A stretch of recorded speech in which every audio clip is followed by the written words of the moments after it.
Kalanya kasih itu muncul dalam bentuk kelembutan. Ada kalanya kasih muncul dalam bentuk disiplin.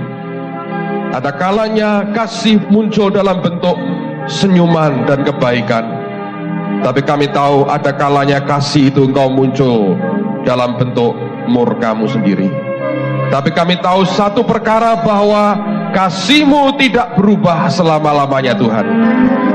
Seringkali kami salah mengerti membacakan kasih-Mu. Ketika Engkau menyatakan kasih yang sejati, kami anggap Engkau menyulitkan kami anggap Engkau mendukakan kami anggap Engkau menyiksa dan kejam dengan kami. Tapi biarkan pada hari-hari ini kami makin menyadari bahwa tetap kasih-Mu itu tidak akan pernah berubah selamanya.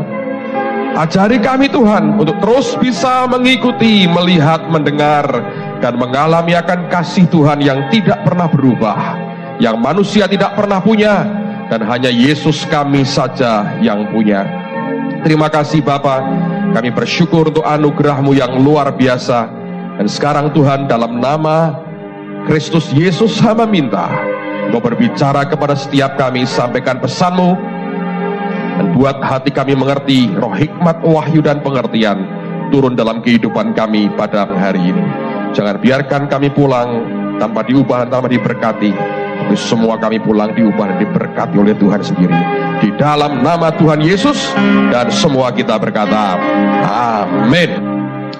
Mari kita buka firman Tuhan. Saya mau ajak kita melihat di Matius pasal yang ke-9. Saya akan membaca mulai ayat yang ke-32. Kemudian saya akan teruskan sampai dengan ayat yang ke-38.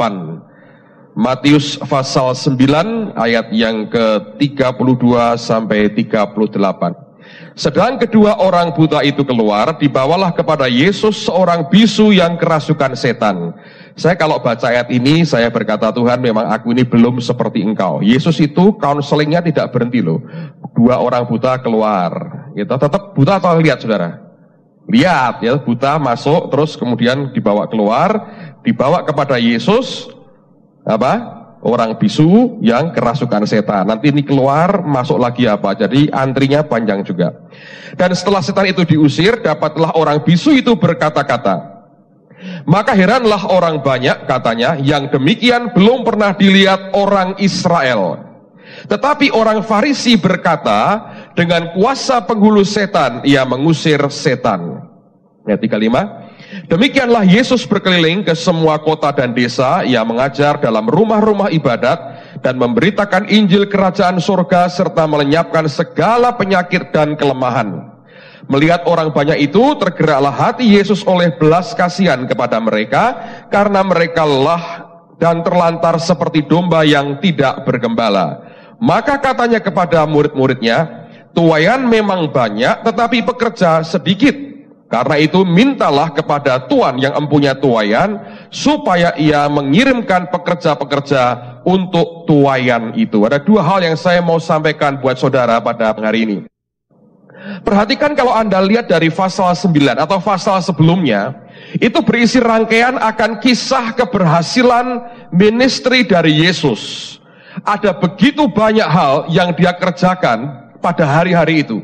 Luar biasa. Ada begitu banyak orang tertolong hidupnya. Ada begitu banyak orang diberkati hidupnya.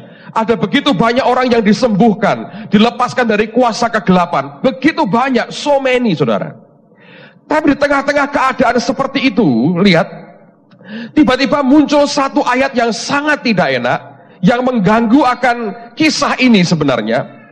Kalau ini dibuang, sebetulnya ini akan mulus sekali, tapi tidak dibuang, karena kemudian muncul ayat 34 yang berkata, tetapi orang Farisi berkata, dengan kuasa penghulu setan, ia mengusir setan. Ya, di tengah-tengah begitu banyak hal yang bagus yang ditunjukkan Tuhan dalam kehidupannya dan ministrinya, tiba-tiba Alkitab berkata, ada orang berkata, ini setan ini. Yang membuat saya kagum adalah, karena di ayat 35, tidak ada respon sama sekali dari Yesus, tidak ada reaksi dagingnya yang keluar, tidak ada amarahnya yang keluar, dan kita perlu belajar untuk menerima akan fitnahan seperti ini, perkataan negatif yang mendiscourage kita, yang melemahkan kita, yang menekan kita tanpa bereaksi daging kita. Ini perlu orang seperti Yesus, saudara. Dan sebagai orang percaya, kita harus belajar untuk punya karakter kepribadian dan mental seperti ini. Sebab kita berhadapan dengan dunia, dengan kuasa gelap, dengan manusia sekitar kita yang tahu bagaimana mendiscourage kita, yang tahu bagaimana melemahkan iman kita, yang tahu bagaimana mematahkan kekuatan mental manusia kita. Seharusnya kan orang Farisi ini jangan dianggap sebagai orang jahat biasa loh, saudara. Mereka itu sebenarnya siapa? Ini orang yang menutup diri mereka dari lingkungan orang-orang luar supaya mereka menguduskan diri mereka. Sampai mereka itu hidup dalam suatu komunal, community tersendiri, lingkungan masyarakat yang terpisah, tidak mau kumpul dengan orang-orang lain. Supaya mereka bisa hidup suci. Dan aturan mereka jauh lebih berat dari aturan orang Yahudi biasa. Jadi ini orang yang sebetulnya jadi panutan bagi banyak orang. Ini orang mau serius, hidup benar, tidak duniawi. Tapi dari mulut orang yang mau benar ini kemudian keluar perkataan yang melemahkan akan hidupnya. Dan yang luar biasa, Yesus tidak terpengaruh. Itu yang kita harus belajar sebenarnya. Saya perlu belajar, Anda perlu belajar. Kalau Anda lihat nonton film The Passion yang kita sudah putar 4 kali, saya berkata gini ya, coba bayangkan ya, dia mengalami seperti itu. Anda tahu yang paling hebat apa? Kemampuannya mengendalikan emosinya tinggi sekali. Itu kalau Tuhan emosi sedikit aja, nyambuk kok loro tenan ya. Nek orang Surabaya berkata, orang Surabaya bilang ini, cek tenanan, terus turun dari salib gitu, waduh, bubar saudara itu. Anda bisa bayangkan nggak kalau emosinya nggak terkendali? Itu Anda bisa saksikan ya, dia bisa yang paling berat dia kendalikan itu apa? Emosinya, letupan di dalamnya. Dan itu yang tidak mudah memang, saudara. Perlu penguasaan diri, perlu pengendalian diri. Nah, kita harus belajar begini. Kita tidak mengalami aniaya fisik. Tapi dalam sehari-hari tidak usah berurusan dengan agama Kristen misalnya. Dengan pribadi kita aja. Berapa banyak perkataan yang negatif yang masuk ke hidup kita. Ya, ketika Anda mulai usaha, orang berkata, "Dodolan anak kayak ngono." Loh ya kan? Ketika meningkat kok sedikit-sedikit. Ketika banyak, meningkat kok kakean. Selalu kita akan terima segala macam yang membuat emosi ini kita bisa meledak, saudara. Nah, kalau emosi Anda bisa meledak, yang di dalam ini bisa keluar sesuatu yang negatif, itu yang akan mencelakakan siapa? Diri kita sendiri. Setan itu pinter caranya untuk bisa menjatuhkan itu. Saya minggu lalu sudah cerita dengan saudara kan, Tuhan ngomong memang ada jenis roh ya, yang memang kalau itu tidak ganggu kita sampai tidak attack langsung, ada yang memang diusir nggak bisa. Ada itu. Anda mesti belajar itu. Bukan kita nggak berkuasa. Memang Tuhan berkata, kan sudah di luar arealmu. Masa kerjaanmu ngoyak-ngoyak seluruh dunia. Anda kan kemana-mana ada setan. Nguber-nguber setan, Ghostbuster tiap hari nguber-nguber begitu kan nggak lucu ya. Itu Scooby-Doo cariannya setan, saudara. Tapi itu kejadian. Jadi dia lihat itu bentuknya di belakangnya seperti badannya seperti ular, tapi mulutnya seperti buaya, merah semua begitu. Dan Tuhan ngomong lewat Bu Nani bahwa itu hanya nyemburin aja. Jadi yang keluar dari Holy Stadium disembur, terutama para pendoa. Makanya yang para pendoa saya peringatkan, Anda mesti waspada. Disemburi, saudara. Nyembur apa? Kesombongan. Dan dia berkata, ini seperti roh Bileam. Bileam ketika disuruh oleh Balak ngutuki orang Israel, tidak bisa. Mau ngutuk berubah jadi berkat. Mau ngutuk jadi berkat karena Allah berkata, ini umat yang diberkati Tuhan. Tidak mungkin dikutuki Tuhan. Nah, yang bisa menghentikan semua berkat adalah Tuhan. Kalau kita berbuat salah. Kalau kita keluar reaksi yang tidak benar.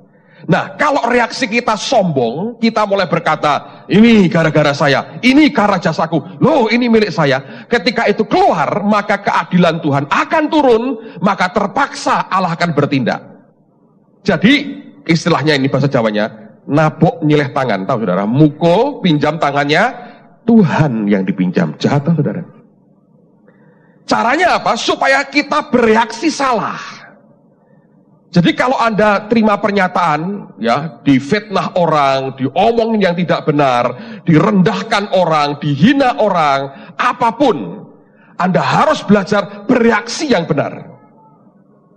Seperti Yesus, mari belajar seperti Yesus. So, kalau reaksi kita salah, tetap salah, saudara. Tuhan, tapi kan aku ini korban. Iya, Tuhan punya keadilan, tapi reaksi kita yang dinilai oleh Tuhan. Bukan hanya setan, dunia kita ini pinter bagaimana cara mengiritasi, membangkitkan emosi, melukai hati kita. Orang-orang juga pinter, kita juga pinter kok caranya. Kita kan tahu bagaimana goda orang supaya orang itu kepancing emosinya, kepancing ininya. Ya tahu saudara. Kalau Anda seorang salesman, bahasa Belandanya verkoper, ya, Anda kan diajari bagaimana approach orang supaya orang itu beli produkmu toh. Walaupun setelah beli kecewa, tapi engkau langsung kebut motormu pergi kan, karena Anda tahu engkau mengecewakan orang. Tapi Anda diajari bagaimana memancing reaksinya, berkata, waduh, ibu ini punya kecantikan alami sebetulnya. Tapi kalau tambah lipstik warna biru ini Bu, luar biasa. Dan ini Bu ya, mencegah dari kekerasan terhadap perempuan Ibu. Loh kok bisa Pak? Kalau dipakai sudah seperti dipukuli Bu. Jadi ini suami, ya suami suka mukul. Nah kalau ibu pakai ini, dia kalau mau mukul lagi kasihan. Oh yang dulu masih gosong kok, lalu ibu beli. Misalnya. So kalau Anda punya bakat begitu kan, Anda kan tahu bagaimana Anda bisa pancing reaksi orang supaya digiring ke arah yang engkau mau kan. Saudara mau diapain untuk bisa bereaksi? Dunia itu akan tahu, anak kecil juga tahu sih bagaimana membuat hati kita teriritasi kok. Iya toh, untuk kita bereaksi dan kita jadi seperti yang dia mau. Jadi saudara ngerti nggak? Itu kan cara untuk orang itu bisa kepancing dan bereaksi seperti yang diingini oleh yang mancing itu. Dunia ini juga keadaan sekitar kita ini, setan juga akan mencoba dengan berbagai cara memancing sesuatu dari kehidupan kita sehingga kita ini kemudian bereaksi salah dan bereaksi ke arah yang mereka atau musuh kita inginkan. Dan ini yang paling berbahaya karena ini caranya bisa halus sekali, bisa begitu persuasif, bisa begitu kasar, bisa begitu tidak sopan, tapi tujuannya akhirnya tercapai. Dan di sini saya belajar bahwa anak-anak Tuhan harus belajar hidup seperti Yesusnya. Amen, saudara. Ditambah begini nih faktornya nih. Buat kebanyakan manusia, tidak hanya orang Kristen, semua manusia. Semua berita negatif yang kita dengar itu, biasanya yang kita bayangkan dan yang kita rasakan nekannya itu, lebih besar dari kenyataan yang diomongin orang. Kalau berita negatif dari orang itu mungkin kenyataannya ya saudara ya, bobotnya sekilo. Itu kalau tidak hati-hati, di badan kita bisa 15 kilo rasanya saudara. Itu belum ditambah nanti kesan yang diciptakan orang ketika bicara. Itu sudah hebatnya luar biasa. Contoh nih, kalau ada seorang manajer di perusahaan, ada 2 anak buahmu mengeluh. Kenapa bonus tidak ditambah tahun ini? Misalnya begitu ya. Nah 2 yang ngeluh ini memang karena utangnya banyak. Dia perlu uang banyak. Sehingga keluarlah omongan, iya nih bonus nggak ditambah. Iya, disaut oleh 2 orang ini. Lalu ada 1 orang dengar. Padahal di bawah manajer itu ada 50 orang. 1 orang ini bisa ngomong gini, Pak atau Bu, teman-teman berkata. Nah, itu dia salah atau benar? Benar. Lebih dari 1 kan? Berarti kan jamak, teman-teman berkata, minta bonus ditambah. Si manajer kalau tidak hati-hati, yang dipikir berapa? 50 orang sudah rundingan di belakangnya dia, sepakat minta tambahan bonus. Padahal 2 orang yang hobinya ngutang, kurang duit, pengen tambahan bonus. Yang 47 nggak apa-apa mereka. Yang satu nyampaikan karena pengen juga ditambahi. Jadi atas nama teman-teman saya bicara. Berapa teman tidak ditanya. Itu salahnya. Ada cerita begini, saudara. Ada orang yang tidur rumahnya di sebuah empang. Dan satu malam dia terganggu sekali oleh bunyi kodok. Kodok. Tahu bunyi kodok? Kodok. Dia berkata, kurang ajar nih. Ada 1000 kodok ini di empang saya ini. Dan dia berkata, marah sekali, aku jual jadikan suike aja. Hari berikutnya pagi-pagi dia ke warung jual suike, dia bilang, Bu, kalau aku store kodok, kamu bisa nerima berapa ekor? Loh, Anda kok nantang saya? Oh, saya ini penjual suike terlaris. Mau store berapa? 500 panggup terima, 500, 1000 pun saya bayar. Boleh, besok saya bawain kodok, katanya. Gede atau kecil? Oh, gede-gede. Kok kamu tahu suaranya mengganggu saya? Gede-gede. Tangkap kalau gitu. Saya potong, saya jual. Hari berikutnya malamnya dia langsung cari di empang. Wah, dia cari, dia kejar kodok. Hari berikutnya datang ke ibu penjual suike. Ya, Bu, mari. Berapa yang ibu bawa? Dibuka tasnya. Cuma 2 ekor. Loh. Katanya 500. Ternyata yang malam ribut cuma 2 ini, Bu. Cuma 2 kodok di empang. Saya cari yang lain itu nggak ada kodok lain. Cuma 2 ini. Tok. Setelah saya bunuh yang 2 ini, sepi rumah saya. Loh, katanya 1000. Enggak tuh. Ternyata suara cuma 2 kodok. Di situ sebetulnya kelemahan manusia kita. Itu bisa dimanfaatkan orang. Kalau engkau tidak sadar akan kelemahan itu. Engkau juga kalau jahat bisa memanfaatkan ini. Tapi saya beritahu, jangan pernah buat itu, saudara. Ngerti? Karena yang engkau tabur, tetap akan satu kali engkau apa? Tuai juga. Ya, ini persoalan. Ada banyak orang yang tidak sadar bahwa sebetulnya kita ini sangat fragile sekali. So yang pertama saya mau katakan sekali lagi. Mari belajar seperti Yesus. Bereaksi benar seperti yang dia mau.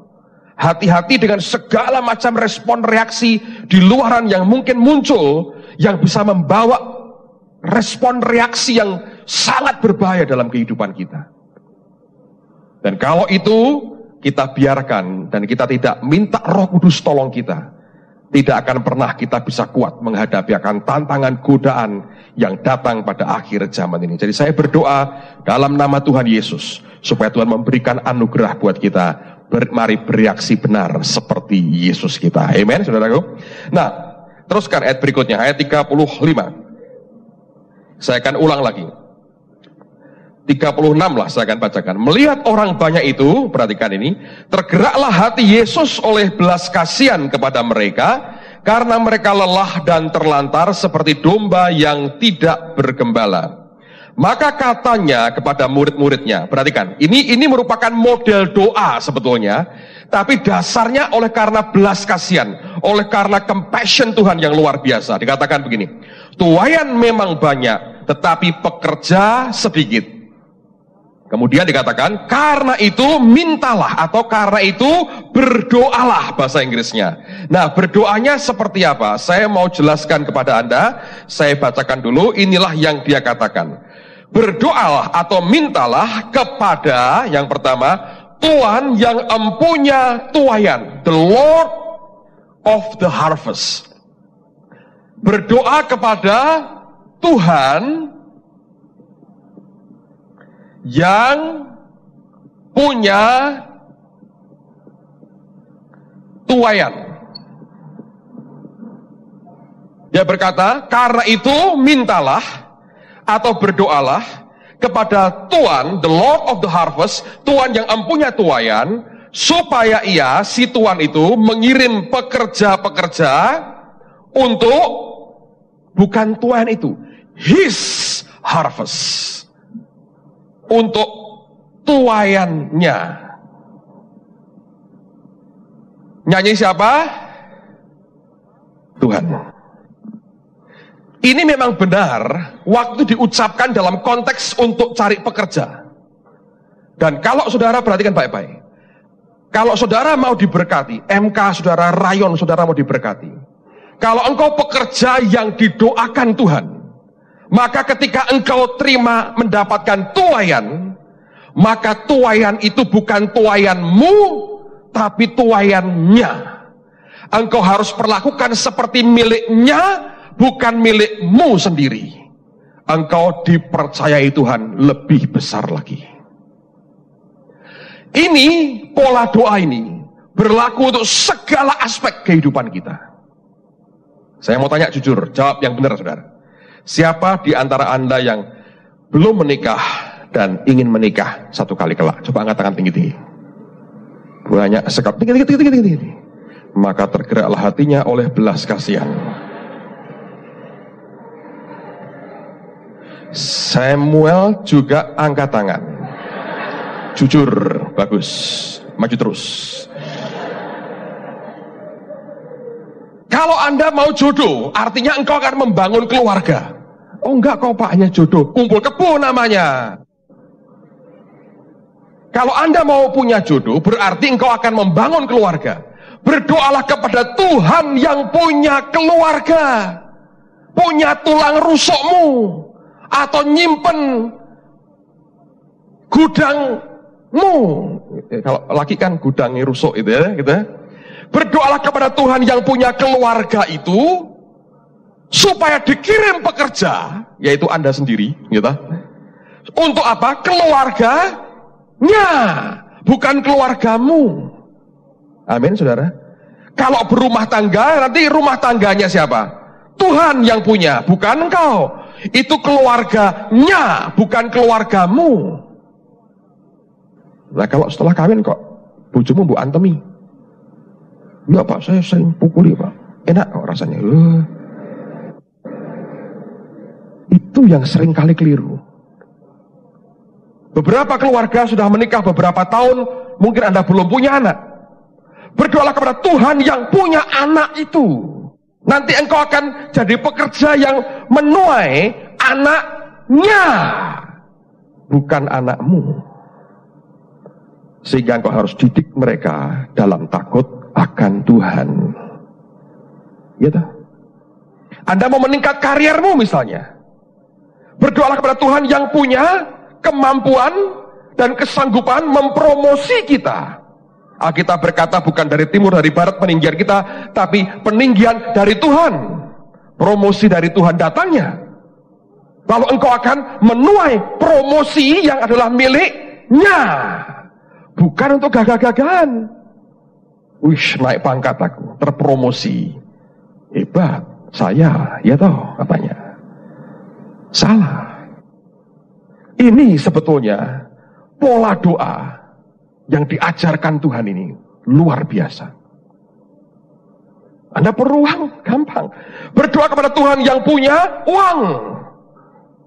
Bumi dan segala isinya Tuhan yang punya. Doa dong ke dia. Lalu engkau akan menuai uangnya siapa? Nya, bukan uangmu. Jadi jangan digunakan menurut kedagingan kita dan kemauan manusia kita. Minggu lalu saya cerita hamba Tuhan yang memberikan persembahan untuk gereja kita dari Medan. Beliau bersaksi dalam 2 hari kalau nggak salah. Setelah dia kirim yang Tuhan perintahkan untuk memberkati kita, dia diberkati, gerejanya diberi orang 900 juta. Orang berkata, orang biasa itu saudara, itu biasa. Nah, kalau ini tekan-tekan berkat itu. Normal aja loh. Ya memang begitu, harus begitu. Sebab itu bukan uangnya saudara. Ngerti ya? Kalau uang kita ya bro, karena kita ini kikir semua sebetulnya. Loh, tukang parkir kacek duit 500 jadi ribut tuh kalau kita, bener gak saudara? Tanda kekiran kita kan luar biasa. Makan di restoran 300.000 dibayar, keluar, Pak 1.500. Sejak kapan naik 500? Berantem dilakoni kok. Tapi kalau orang tahu bahwa ini uangnya, ketika dia lepas ya sudah. Dapat 900 juta, itu miliknya lagi. Kita ikut apa? Ikut seneng. Kan nggak bayar ikut seneng. Ikut bahagia. Itu prinsip itu aja, saudara. Dalam kehidupan kita. Apapun yang engkau mau dan engkau rindukan dari Tuhan, kalau sikap hatimu begini, saudara.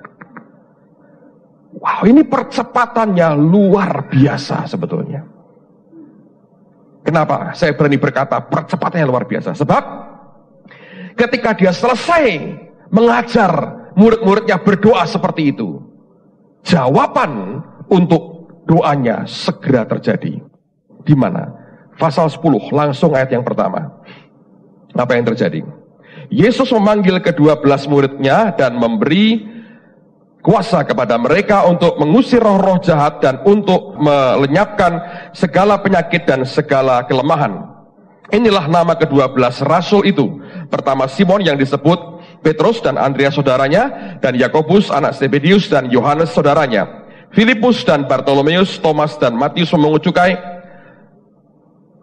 Yakobus anak Alfius dan Tadeus, Simon orang Selot, dan Yudas Iskariot yang mengkhianati dia. Ayat 5.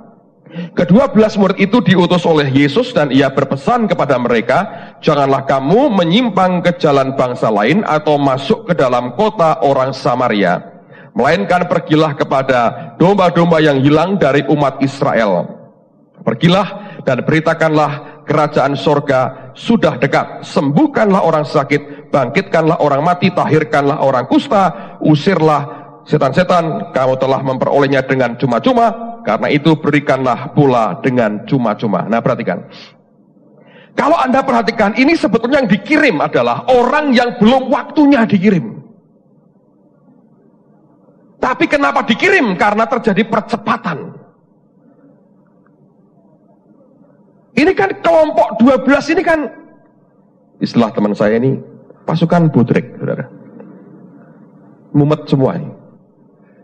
Petrusnya nanti nyangkal Tuhan 3 kali. Nonton filmnya kan 3 kali nyangkali. Semua kabur. Itu yang namanya Matius itu lari sambil telanjang. Nyelamatin diri sambil kabur telanjang lari, saudara.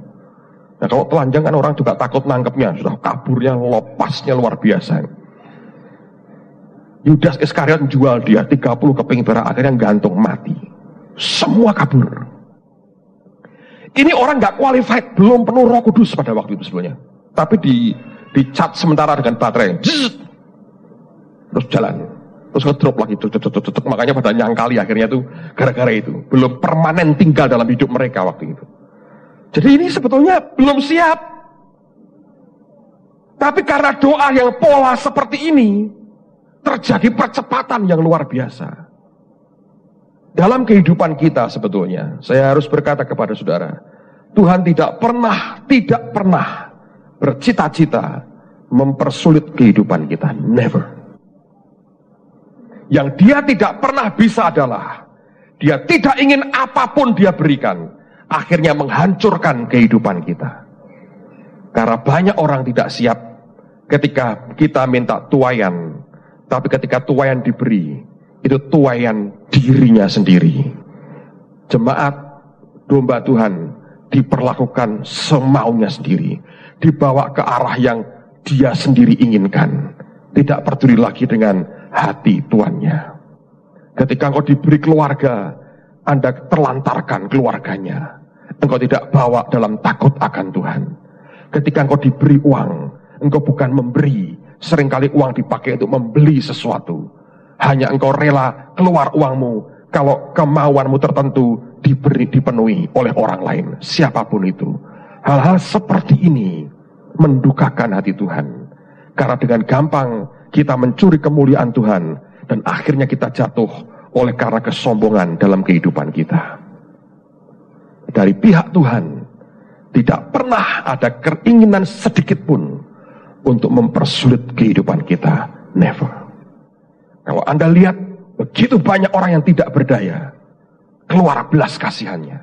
Ketika keluar belas kasihannya, lahir cara dia untuk berdoa yang benar seperti apa. Dan waktu itu dia ungkapkan seperti ini. Percepatan rohani terjadi dengan dahsyat sekali, saudara. Tapi saya mau belajar begini, saudara ya. Dari apa yang terjadi dan percepatan yang sedang terjadi, apapun yang sekarang ini sedang terjadi, saya melihat, saya menyadari betul, kita hidup di penghujung dari akhir zaman. Sesuatu yang luar biasa ada di hadapan kita, saudara.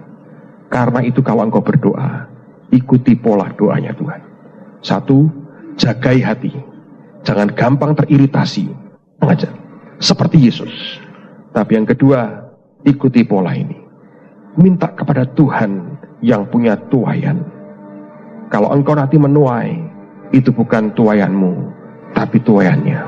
Kalau pola ini Anda terapkan dalam hidupmu, Anda dan saya akan menikmati perkara-perkara yang luar biasa yang dari Tuhan datangnya. Amen. Tutup Alkitab, saudara. Mari berdiri sama-sama, saudara. Bukankah kita punya Allah yang luar biasa? Amen. Come on.